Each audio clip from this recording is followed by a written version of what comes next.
For you, it might just be something you see in headlines that you just scroll past on Instagram, but for most people, this is their real life.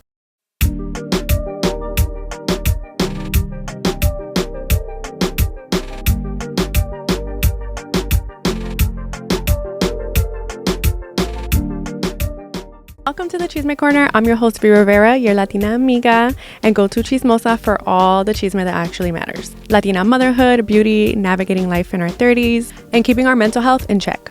We're keeping it raw, relatable, and a little spicy. We'll also be getting into pop culture topics and some reality show tea. Porque tú sabes que I love me some tea. So get comfy because the chisme starts now. Okay, I got my cafecito con chisme cup today, so you know what that means. Is going to be a tea episode, okay? Before we get into all of the things today, I just wanted to take a moment to talk about something really important. Right now in Chicago, there are massive protests happening in response to the ICE raids and immigration enforcements that have been really ramping up. Thousands of people, I'm talking about like families, kids, communities, thousands of people showed up to protest. Everybody came together in Grant Park for the No Kings protest. And people have also been showing up outside the ICE detention center, demanding justice, demanding transparency. And I just want to say, because I know people are going to be listening and, oh, this is all politics. This isn't about politics. This is about human fucking beings. It's about real people. It's about families. It's about communities literally being stripped apart. ICE has been carrying out way more raids in the area and people are scared, rightfully so, because it's scary. It's so fucking scary. I saw a federal judge stepped in and ordered that ICE agents start wearing body cams, basically limiting how and where they can make their arrests. Like they can't just grab people outside of courthouses anymore.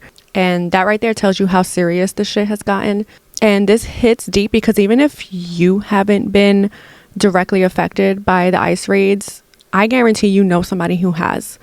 You know a tia, you know a cousin, you know a sister-in-law, a brother-in-law, a family member, a neighbor, somebody who has been affected. Someone who literally has to live with the constant fear of just being taken away from their families. So seeing people showing up out there and really fucking showing up and protesting and fighting for immigrant rights, like that matters. That should matter to you. And I know topics like this are heavy and I know people are going to say, oh, I don't listen to podcasts to talk about politics and I don't want to get into politics. Well, what a privilege that is. I'm telling you, that is such a privilege to be able to just watch what's going on and scroll on and not feel a thing, not pay attention because you feel like it has nothing to do with you. That's a privilege. Maybe you need to hear it. Maybe you need to see it. You need to feel the discomfort. Feel something, because I promise you these things will affect you, or not, if not you directly, the people that you love down the line. For you, it might just be something you see in headlines that you just scroll past on Instagram, but for most people, this is their real life. So if you're listening to this and you're a family who's just been scared or you feel less than because of your immigration status, I see you, and please remember that you matter. Your story fucking matters. And please stay informed. It's so freaking important. There are some resources, because I've been trying to also put my money where my mouth is. Like I always try and donate and just help wherever I can. So you can call or share the ICIRR Family Support Hotline. It's 1-855 Help My Family. You can also donate to NIJC, the National Immigrant Justice Center. So immigrant families have legal help.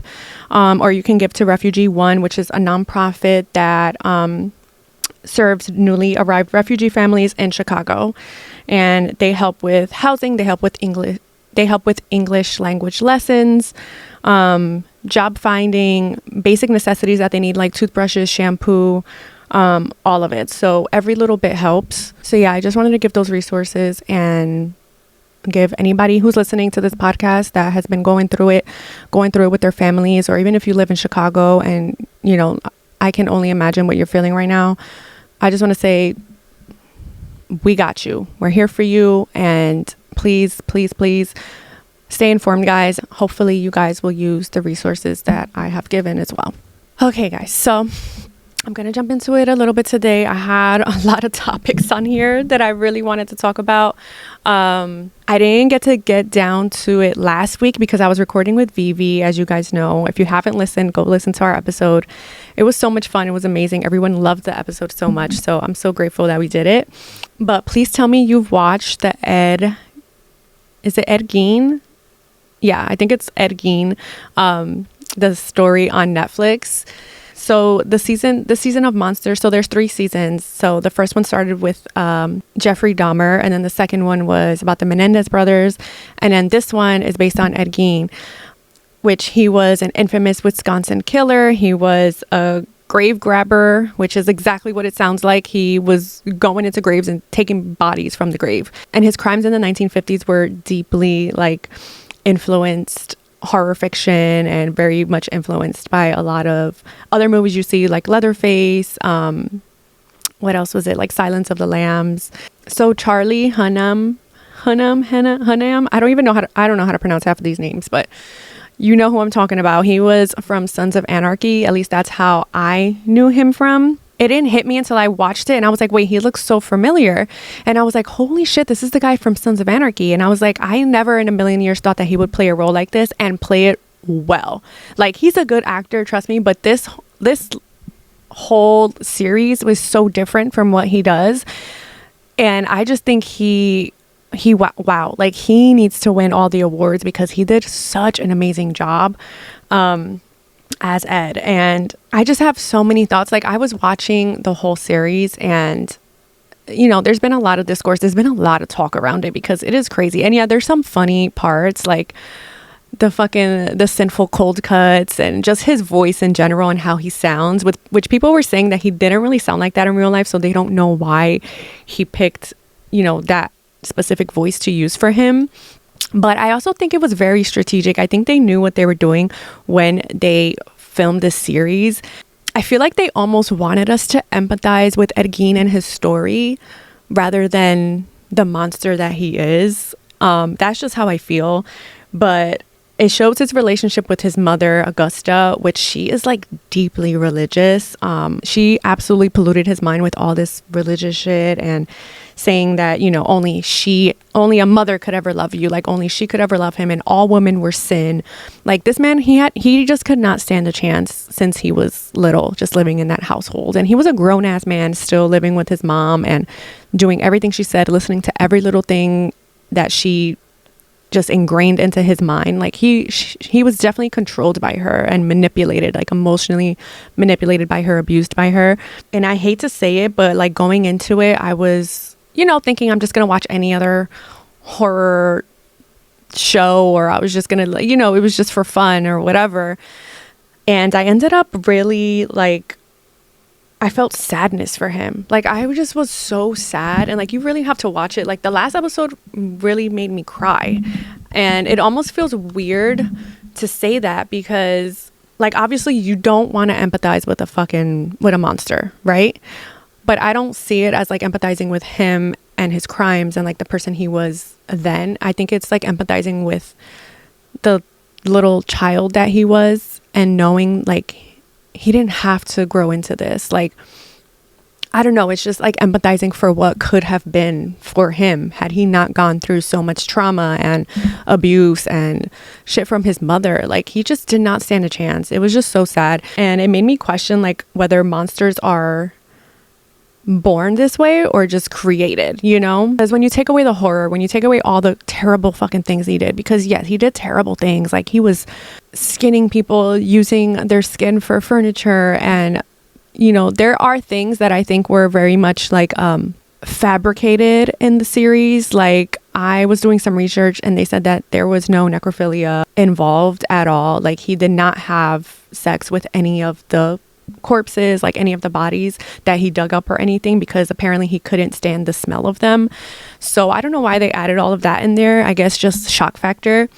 But take away all that stuff, all that terrible stuff, all you see is a broken man. It just really makes you realize like evil doesn't come out of nowhere. Like, sometimes it's just born from neglect, from trauma, from control, because like I said, his mom was very, very controlling of him. So I think like the way he plays him really fuels the audience's empathy for him, because I'm telling you, like, that it got really deep at the end, and there was a lot of mental health issues involved. Like, he was schizo, you know, and he was seeing things and hallucinating things that weren't real. And you could tell the things in the series that were real compared to the things that weren't, like what he was hallucinating.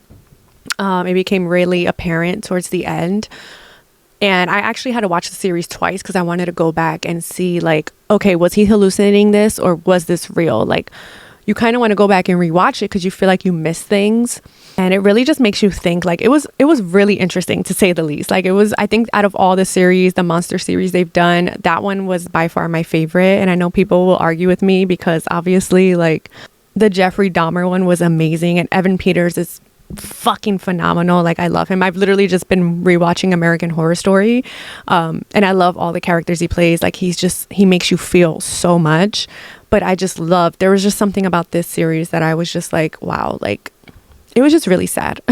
But I know, there was a lot of people like, how can you empathize with a killer? Is it wrong for people to empathize with someone who's done all these things? And there were people saying, yeah, he did horrific things, but he was also a product of abuse. Like, he was a product of horrific abuse. And I think that's what sets, normal people aside from a monster, like, is being able to feel that empathy and be like, damn, like, he didn't have to come out like this, like, things could have been so different for that poor guy. But I actually had, oh my God, this is so freaking interesting, right? Like, this is how crazy social media is. Like, I literally meet people from all corners of the world, and I'm so grateful for it. But someone actually DM'd me and was like, because I was showing on my stories that I was watching it for the second time, and she DM'd me and she was like that her husband's family grew up with him and that he always seemed really like, he was so nice, and they used to go like roller skating with him or something. And I was like, wow, like, that is so insane. And she was like, yeah, like, sometimes they still like, keep in contact with the family, whatever.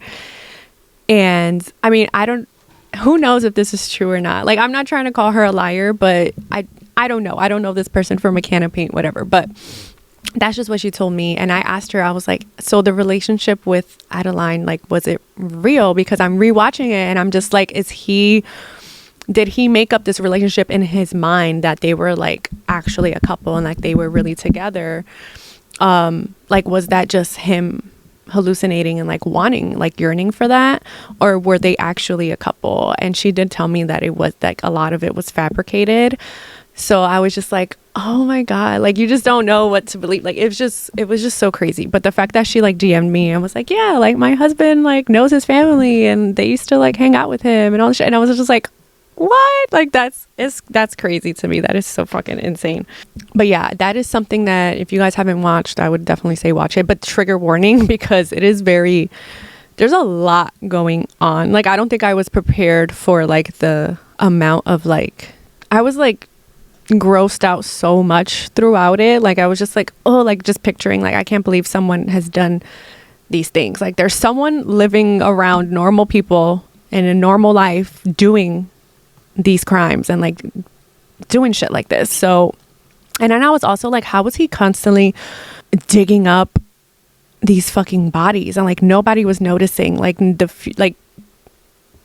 no one was working at the graveyard or nothing. Like, I don't know. I still have so many questions, but I also understand like it was such a different time back then.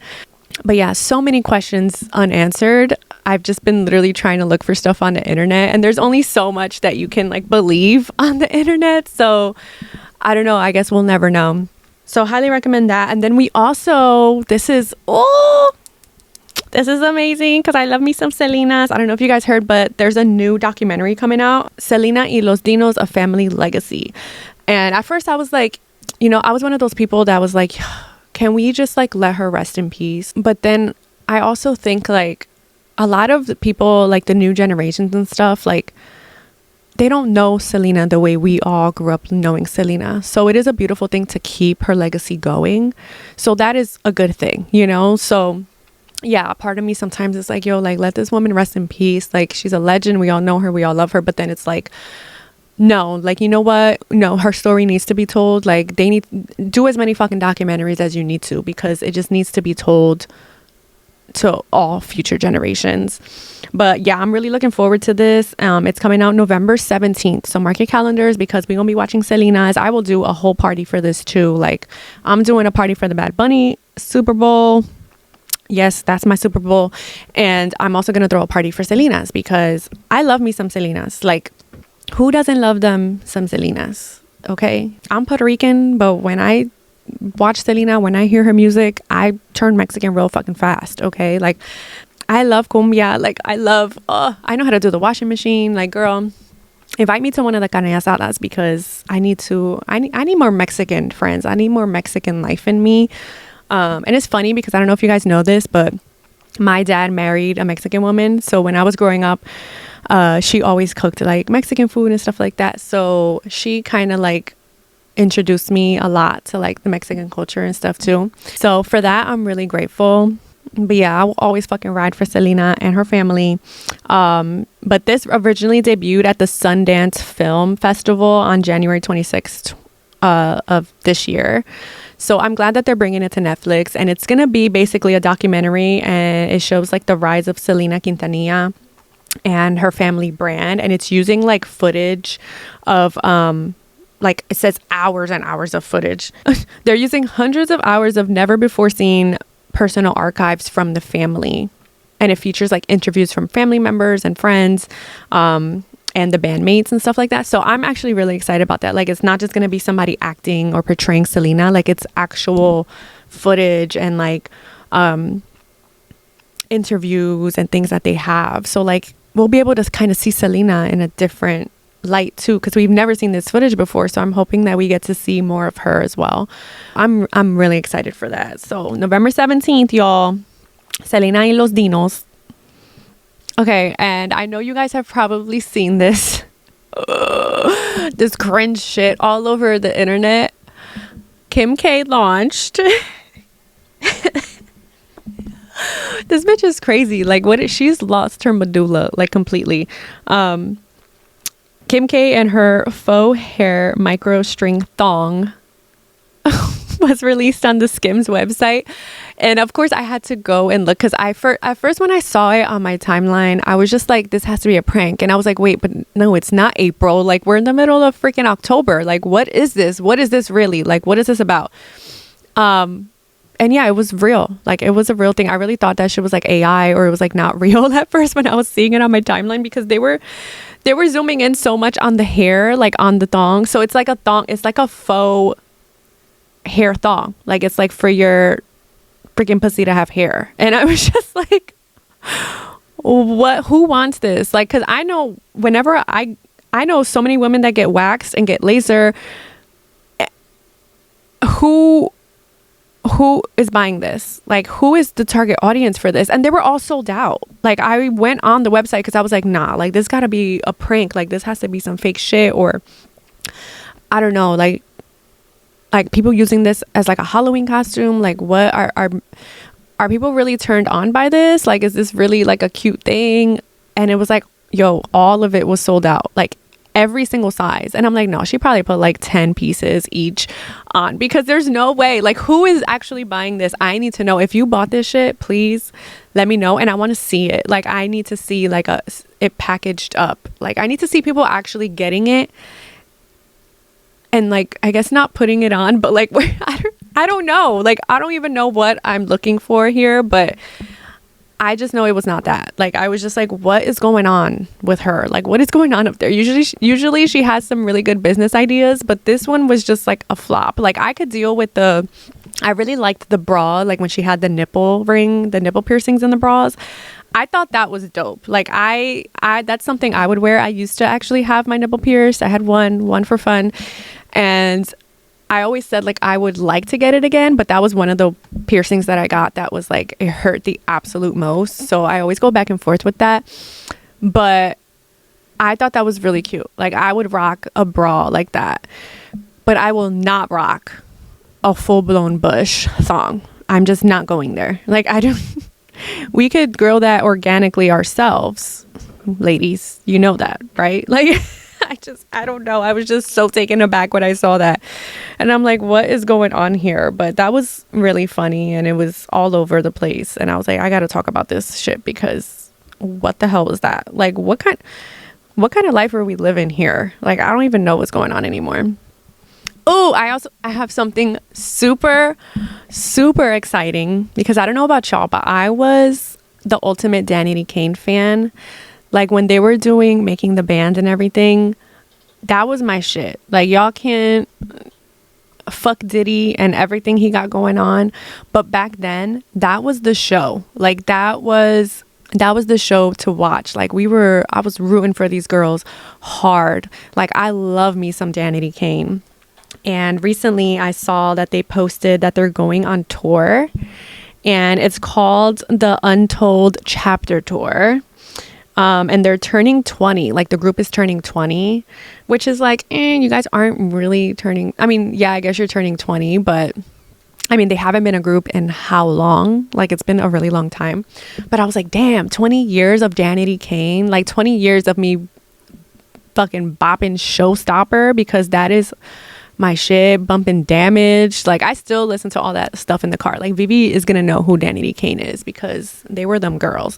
But apparently only 3 of the members are going on tour, and I don't really know who they are yet, but I can guess. You guys, if you guys have any guesses, write in the comments and let me know. But listen, if you are interested in seeing them on tour, it starts in December, and they're gonna be in San Francisco, California, Los Angeles, Uncasville, Connecticut, Detroit, Michigan, Pittsburgh, Pennsylvania, Philadelphia, Pennsylvania, which I'm honestly thinking about getting some ticks, but I don't know. Like, I don't really know. Like, I love them, but I'm like, is it enough to like go on a tour? I'm not sure. Boston, Massachusetts, and New York, New York. So those are the dates if you guys want to grab some ticks. And long live Danity Kane, because woo, they was them girls. Okay, also, so y'all know some of y'all probably don't know, but I have watched every single season of Love is Blind. They're on their 9th season now. I'm pretty sure it's the 9th season.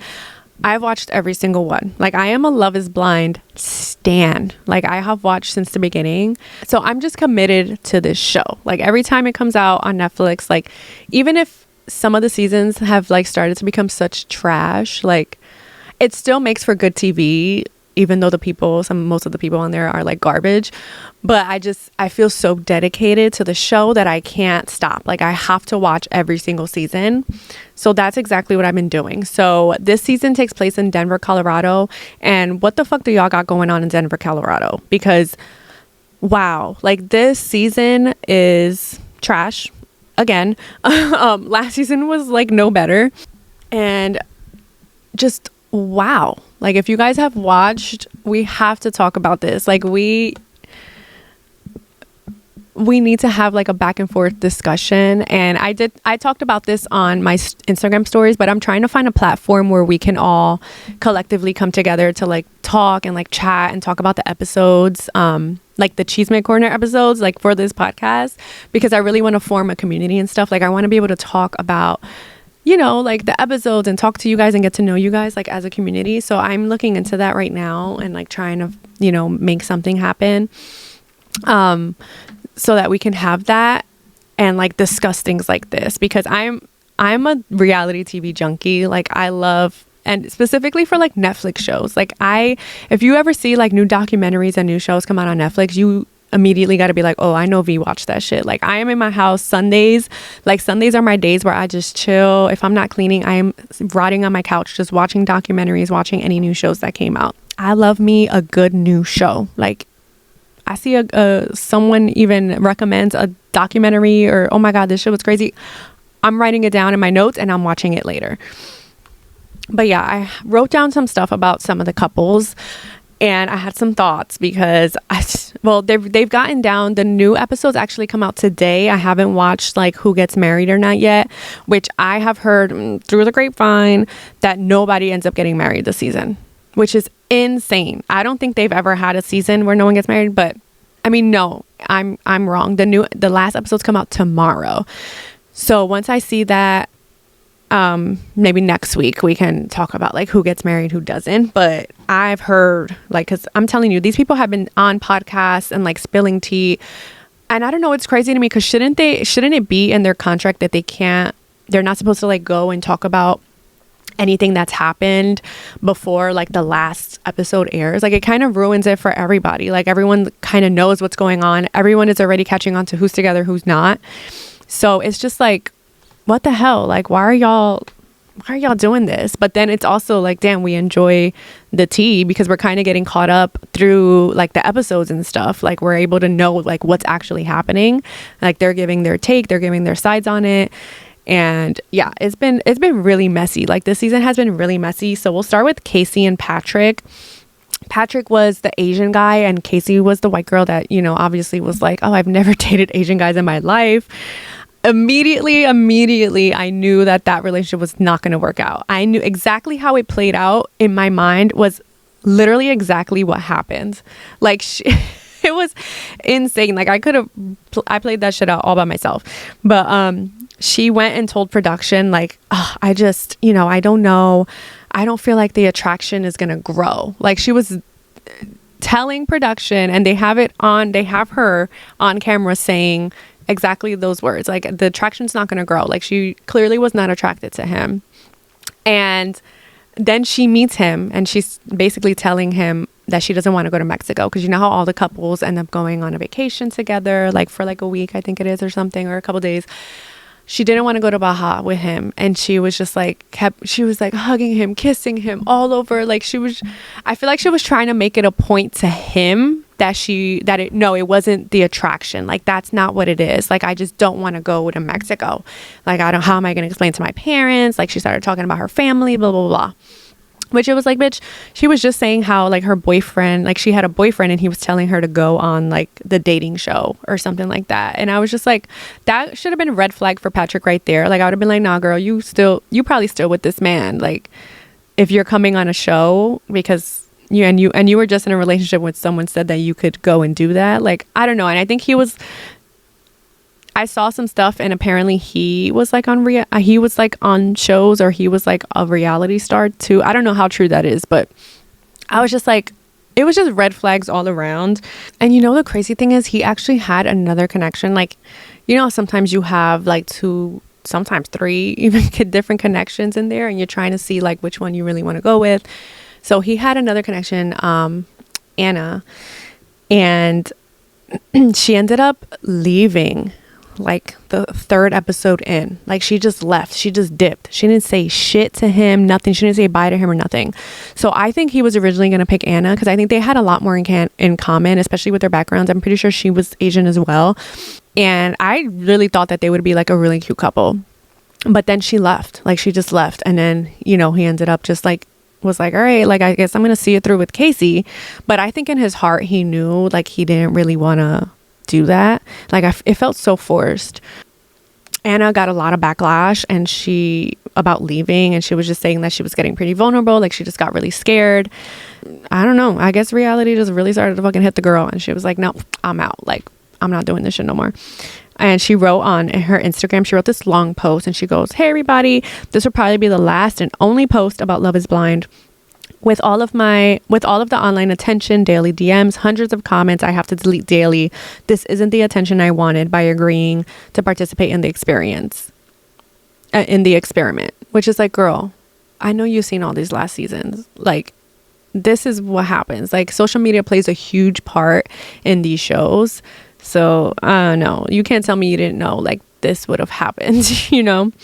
But she goes, I tried it. Ultimately, it didn't work out for me, and that's okay. The only thing I cared about was hurting Patrick with how I exited the show, and I deeply regretted that. Since then, him and I have built a friendship that means a lot to me, and that's all that matters. Although I'm grateful for this experience, this was filmed almost 2 years ago, and when I left, I wanted that chapter to come to a close. Please respect that and give me and my friends and family the privacy we deserve. Much love, and remember that we are real people, and be kind. Thank you for reading. The fact that it's like all filmed 2 years ago is crazy. Like, that's a lot of time and then have to like relive all of that shit. Like, I don't know, it definitely sucks, and I can definitely relate to that, because that was kind of like how the show was too when we were on the show. Like, sometimes a lot of that stuff would be like a year old, and then you have to like relive it and go through it again, and you'd be like, sometimes you'd be mad all over again, like, fuck this shit, like fuck you. But so I definitely get that. But yeah, that's like their story. And so Casey ended up, you know, telling Patrick that, you know, she wanted to leave, and she told production one thing and told Patrick a whole nother thing. And he's thinking like, I think he's poor thing is sitting there like thinking they're going to continue the relationship. They're just not going on vacation together. But she dipped on him. She dipped and that was it. And then we have Edmund and Calabria. I hope I'm saying her name right. I be butchering names. Like, I love her. Like, I love her so much. I feel like she's so emotionally intelligent and she expresses herself very well. Like, there was one point where they were like on the mountains and you can tell she was very frustrated with him and she kind of like spazzed out on him. Like, she called him a bitch and everything. But other than that, I feel like she really does. Like, whenever she's bothered by anything, she tells him. Whenever she's feeling something, she tells him. Like, she's very mature in that sense where she's not keeping shit in. She's not sugarcoating anything to make you feel comfortable. Like, she wants to just get through whatever it is you're going through and move on, you know? And there was a point where she told Ed, like, she was sitting there asking Edmund, like, all right, let's say we're in a club and, you know, this guy comes up, like, he starts pushing up on me and I'm just like, you know, like, she gave this whole scenario of like, basically, this guy's bothering me, like, what are you gonna do? And he was like, I don't do drama. Like, I'm not gonna fight. Like, I'm not gonna start nothing. And she was like, you're not gonna protect me? Like, like this, she wants a man. She wants someone to stick up for her and be like, nah, don't be grabbing my girl. Like, that's what she wants, Edmund. Like, come on, boy. You know what your girl needs. But Edmund is very reserved. Like, he's very, he's a quirky little soul. Like, he's different, you know, like, he's very different. And there was a lot of people saying like they felt like that Netflix was kind of like basically like he's on the wrong show. Like, they felt like they were like exploiting him because you can see just the way he talks and the way he acts. He's different, you know. And Calabria is they're very different. They're just very different. And she's also a social worker, which I found really interesting because Edmund has talked about the fact that he, you know, like, grew up in the foster care system and stuff. And, you know, he had like all this stuff happening with his mom. And you guys, you have to watch it. Like, there's so many moving parts to them and their relationship in general. Like, but the mom, I don't know, the mom was like weird because she was like telling Calabria, like, basically, if me and you have a conversation, like, don't go back and tell Edmund. Like, she's like, I got these daughter-in-laws and they just be like going back and like basically like talking shit to my sons and like telling them our conversations. And it's like, girl, like, that's gonna be her husband, you know? Like, you think she's not gonna talk to her husband? Like, I don't know, it was like really weird to me that she was like even saying that. I was just like, what the hell? Like, her loyalty is not to you. Like, her loyalty is to her husband. So that was really off and weird, but I don't think they're going to get married. I really don't. I think she's trying really hard to, like, because she did fall in love with this man in the pods. But I feel like there's certain things that he does sometimes. Like, he had like crawled into like this little cabinet and was like just sitting in there, and he like licked the floor at one point. Like, he was crying to her in bed because she didn't want to give him no ass. Like, it's just so crazy to me. Like, his behaviors are really like, boy, like, grow the fuck up for real. And you can tell in her eyes that's what she was thinking. Like, she was looking at him and she was like, boy, if you don't grow the fuck up, like, you could tell that's just what she's thinking. And I think she does say the reason why I feel this way is because she did say like, oh, she told him straight up like, oh, you have so much potential. So I feel like she is falling in love with him because of that. And that is something you don't ever want to do in a relationship. Like, you don't love the person for their potential. Like, you can't do that, because if they're never going to reach that potential, then you're screwed. You're going to be like, fuck, like, I thought you were going to be like much more than this, and now what, you know?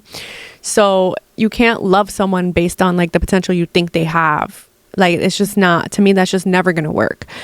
But I don't know, I kind of empathize with both of them.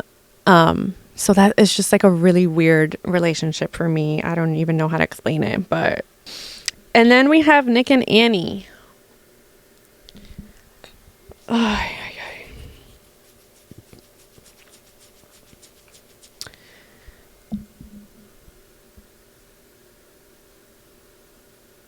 no. Annie, they're like my least favorite couple. I'm sorry, I just don't. They are my least favorite couple. And Nick, I just don't think he's that into Annie. I don't think so. I think he is into other things. I don't think it's Annie. I just don't. I'm sorry. I just do. I don't see this something becoming a marriage. And like, they had this conversation where she's just like, I don't know. They had a conversation in the pods where she was asking him like, oh, how would you feel if like your kid came out gay or something? And they were just, both of their answers was just like disgusting. And I was just like, oh, y'all are red flags across the board. Like, y'all kind of deserve each other, honestly. And then they had a other conversation which was really interesting to me, where he said that his mom basically like thought or thinks he's gay. And I was like, girl, if his mom is thinking that, like, come on. Like, I was just like, it was just really interesting. It was really interesting to me, because I do get those vibes. I get those vibes from him, and my gaydar is always never wrong. But yeah, I don't know. It was just really interesting to me. I don't think he's that into her. And I think she's just trying to force being with him. Like, I think she just wants to be married so bad. Like, that's how I feel about that. They're not getting married at all. They're not, because he basically broke up with her. Like, he was just like, you know, I just don't feel, this is not right. Like, this is not right for me. Like, and I was like, yeah, it's not right for you. Like, I don't think this is right for you. And Annie just kept like telling him like, no. Like, she was like, she would not let this man break up with her. She was like, no, like, just love me. Like, no, like, you, like, just love me. Like, you're gonna see the best, like, the best part of your life is gonna start. Like, why are you doing this? Like, no, don't do this. And I was just like, girl, know your fucking worth. Like, you trying to get this man who clearly ain't even that into you to marry you. Stop it, please. Like, we gotta do better, because it was really cringe to watch, and it was like really sad actually, because I was like, yo, like, you should never, don't ever beg no man to fucking be with you. Don't ever beg no man to marry you. Don't ever beg no man to nothing. And I was just it was very cringe worthy to watch. I'll give it to him. Like, in that scene, he was very he communicated with her very well. Like, especially for how she was reacting back, I would have been like, bitch, like, no, we not fucking getting married. Like, I'm done. Like, but he was so patient with her, and he was just, you know, like, he was very, you can tell he was definitely considering her feelings. So I give him that. Like, he was communicating really well there. But I don't know. They're just a mess since the beginning. Then we have Allie and Anton. And Allie is so cute. Like, she's just this adorable nurse, and she want to be fucking taken care of, which is like rightfully so, girl. Hell yeah. But she also wants to have her own account. Like, she wants to be able to get her Botox whenever the fuck she wants. She don't want to be questioned by no man, but she also wants her man to take care of her, which is like me. So, like, I get you, girl. But I feel like they are a little more, like, they're gonna end up having, if they get married, they're gonna have a little more of like a traditional marriage. Like, I think she'll end up I don't know, I really hope that she doesn't, but I feel like she'd be one of those people that ends up like giving up her career, like, to be like a stay-at-home mom just to like make him happy. I hope I'm wrong. Like, well, actually, I hope they don't get married anyway, but I feel like she would be someone to like kind of do that, and I don't want her to, but I feel like she wants like the marriage, like she wants that security, she wants a husband, you know, like she wants a husband, she wants someone who's going to take care of her. And Anton is very traditional. Like, he wants his, you know, like, he want to pay the bills, like he want to be the one to do all the things and stuff. And I feel like he looks at her a little bit as like she's very materialistic, and he probably thinks she's gonna put him in the hole, because like even when he gave her the ring, she was like saying like, oh, like, you know, I need like a $10,000 ring and stuff, and he was like, whoa, like what? He's like, I'm not like spending $10,000 on a ring, like what the hell? But and then he's, you know, she's just talking about like getting like a maid and all these things, and he was just like, girl, like you could pick up after yourself, like, because she made it clear that she like doesn't really pick up, and he was like, girl, like you could pick up after yourself.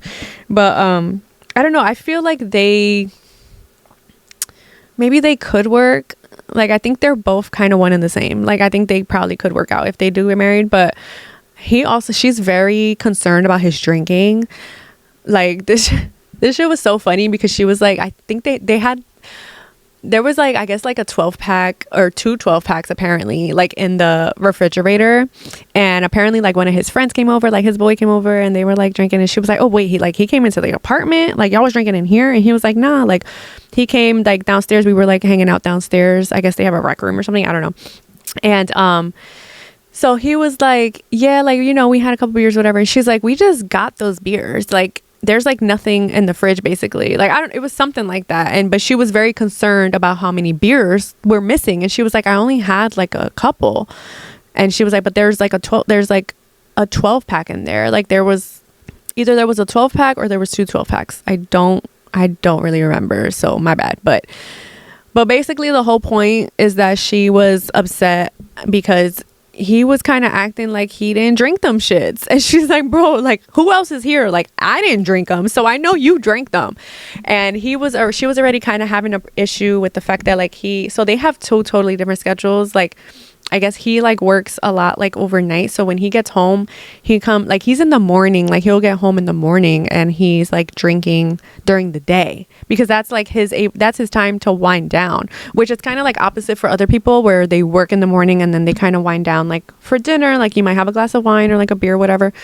But she is just looking at it like, okay, you're drinking during the day, and like that's like weird, which I agree. Like if Joe was just around here just like drinking beer, like he doesn't drink beer at all, but if he was like taking shots throughout the day or like I would be like, what the fuck, major red flag, bro, like we ain't doing that shit. That's just no. Like I totally am for like, you know, if you're a casual drink, like if you go out, like you have, you know, a couple drinks with friends or whatever every now and then, but like it's like she started noticing it was like consistent with him. So I kind of understand that, because that would raise a red flag for me too, especially because I like the way I grew up, like my dad was a drinker, and whenever he would drink it would just be bad. So that would definitely trigger me. So I think it was definitely triggering her, like you could tell. And she was telling him, and he was just like trying to make it seem like it just wasn't a big deal. He's like, bro, like I can drink like a beer, like, you know, like I'm not an alcoholic or anything like that. But she was just like, yeah, but that's just not okay, you know, like she's telling him how she feels. And then she's like, oh, what happened to the tequila bottle that was in there? And this man had the nerve to be like, the tequila bottle? Like he was like acting like he didn't know what she was talking about. He goes up to the fridge, opens the fridge, looks for the tequila bottle, and it's like, bro, like you know damn well. And he's like, oh, I guess I must have drank that too. Like, bro, you know you drank that shit. Like he was just trying to play dumb so bad. I feel like he was trying to make her look stupid. I would have been like, you motherfucker, like you can't play me. Like I know who drank the shit. It wasn't me, so it was you. Like that's what she should have said to him. Like, stop me trying to make me feel fucking stupid on camera. But he was really trying to play it like he didn't drink all that shit. And it was so funny. Like, he really went up to the refrigerator and everything. But I was like, yo, they got shit that they need to work out. So we'll see about them. And then there's Sparkle Megan and Jordan, which this woman, this 35-year-old woman, was introducing herself as Sparkle Megan to everybody. And I was just like, girl, what? Like, what's your fucking last name? Like, what's your actual name? But yeah, her name is Megan, and she's very, very successful. Like, she's very successful. And Jordan is just, you know, he's a regular guy, and he's got a really good job too. But he's got a son, and his son has diabetes.